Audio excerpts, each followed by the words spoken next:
Howdy, James Victori, Dangerous Ideas number 7. Keep up with me here. We're going fast. Listen, big idea here. Your parents were wrong. Parents are amateurs, right? This is no slight on parents, and neither is it a slight on amateurism because I am both. But listen, when you're a kid, your parents present this idea, or you're presented this idea very small that you could grow up and be anything you want. You could even be president. And it's patently not true. The only thing you can do, the only thing that you can grow up to be is yourself. And that is a lifetime of work.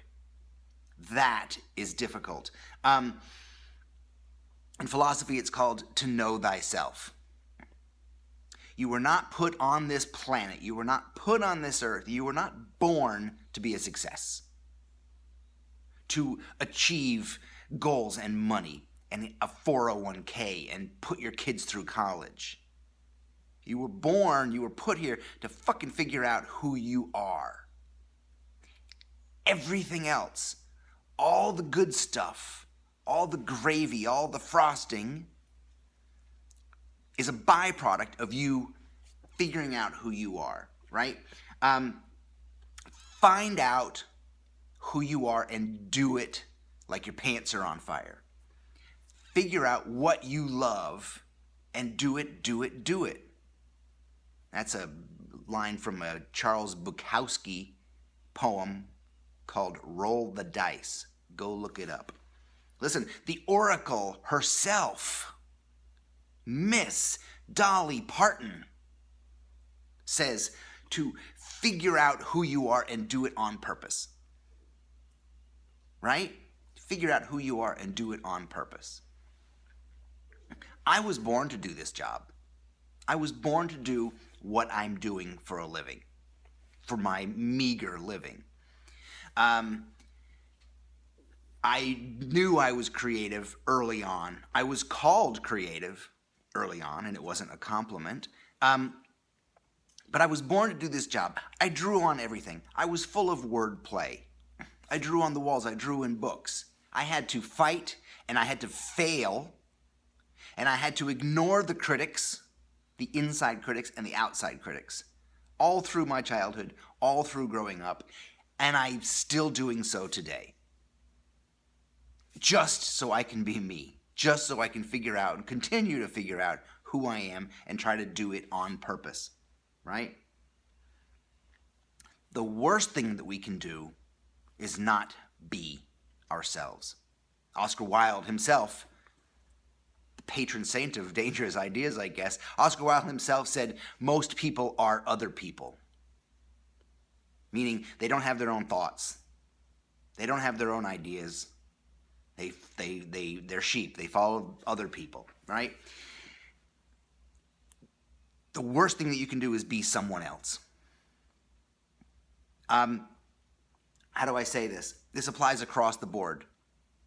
Like, if you are not being yourself, if you are contorting yourself to fit into society or to fit into work, you're committing a sin.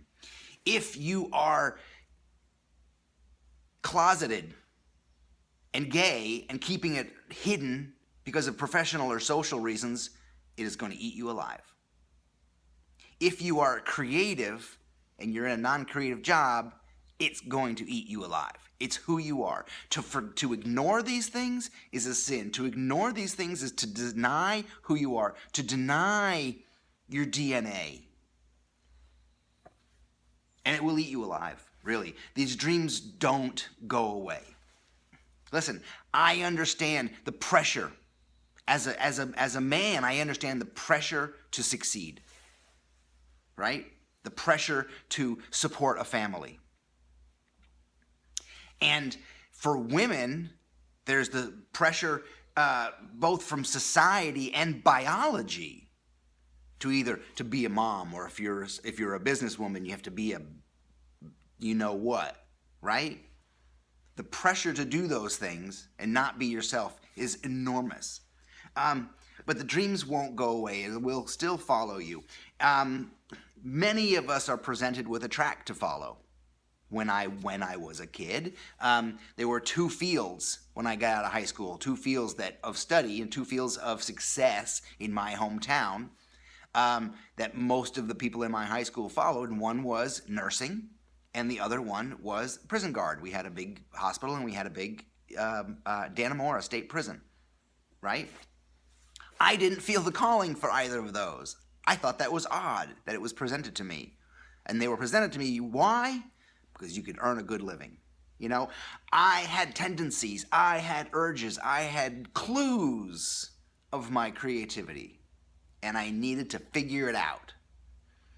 You know, I came from a hometown that didn't have cultural institutions, didn't have much culture, maybe a library. And it was explained to me this way when I was young. I was taken aside and told, how are you going to support your children with your high ideals? And at the time, I was probably 14. I didn't have children. Talk about trying to squash it right in front of me, right? I was recently listening to Travis Tritt. And Travis Tritt, there's a line in a Travis Tritt song. It says, people say get a real job, support your family. There ain't no future in what you're playing, right? We hear this all the time. There's no future in it. No, there's no future in it. I'm gonna make it. I am gonna create that reality. My attitude is going to create my behavior, is going to create that reality. Get a real degree is what I told. My mother said, well, I wish you would have gotten a real degree first. You know, something to fall back on. Listen, if you guys have a fallback plan, you have fucking failed already. There is no fallback plan. What you do when you have a fallback plan means you're telling the universe, I'm going to go in both these directions. And the universe isn't going to let you do either of them well. Do you understand that? There is no fallback. There is go, go, go. There is, I am called to do this thing and nothing's going to stop me. None of your whiny excuses that come from the outside, none of those critics. You know, when your critics come to you, whether they're family or whether they're the outside world, they're coming from a number of places. One, your family wants to shelter you from failure. But what they're doing is they're stopping you from success. They want you to be safe. And what you hear from the outside world is their own fear. They're putting their own fear, their own lack of their ability to follow their dream on top of you. Smile, nod, go and do what you want to do, man. Listen, here's the big idea. None of us are born into this phrase. I hate this phrase. Well, that's your lot in life. That's a fucking excuse. That's a cultural excuse. It's a plague. You know, of course it's your lot in life because it was your parents' lot in life. Because it's all of your neighbors' lot in life. Because quite frankly, most people are other people. And they accept this idea of your lot in life. It doesn't exist. It's not a genetic predisposition to like be a ditch digger or be a manual laborer. Hang sheetrock your whole life. It's bullshit. Yes. You can grow up to be an artist, a designer, a toy designer, a musician, an accountant, if you feel that calling. If it's what your gut is telling you that you can be. And for everybody else who does not have the grit, who does not have the gusto, who does not have the drive, they can be president. It's a fallback. Not qualified to be anything else except the president. You guys are awesome. Listen, find out who you are and do it on purpose. Your parents are wrong. You can be yourself. Work on that. It's a lifelong process. I love you. Dangerous Ideas, number 7. Hey, I was going to say something, but I'm going to write it in a note to you guys. Thank you so much for the kind letters. Thank you so much for chiming in on the comments. I will see you next week.